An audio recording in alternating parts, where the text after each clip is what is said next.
আজকাল সমাজটা এমন হয়েছে, আমি সেদিনকে পেপারে দেখছিলাম, মানে এটা তো অহরহ হয়ে থাকে।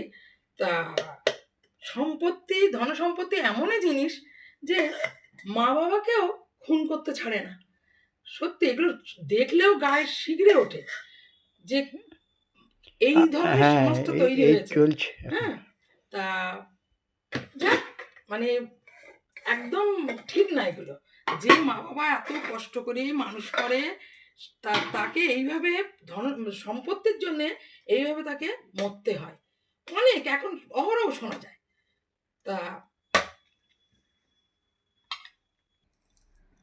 গুড মর্নিং বন্ধুরা। কিছু রান্না নিয়েও তার সঙ্গে চলে এসেছি। কথা বলতে বলতে রান্নাগুলো দেওয়া শুরু করে দিয়েছি কর্তামশাইকে।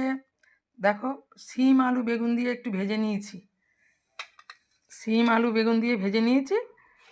আর নিয়েছি, আজকে কিন্তু একটা অন্যরকম জিনিস তৈরি করেছি, লাউ দিয়ে রুই মাছ রান্না করেছি।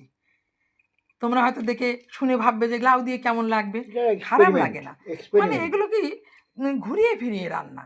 সবসময় তো আলু বেগুন দিয়ে পটল দিয়ে ঝিঙে দিয়ে ভালো লাগে না। একটু লাউ দিয়েও করি, তাতে আমারও শরীরের পক্ষে উপকার। তার জন্য করে নিয়েছি। আর তো ভাত তো তোমাকে দেখানো নেই, ভাত হচ্ছে এই যে আমার কর্তা খাচ্ছে, সেটাও দেখে নাও। তাহলে তোমরা সব কে কেমন আছো? নিশ্চয়ই ভালো আছো।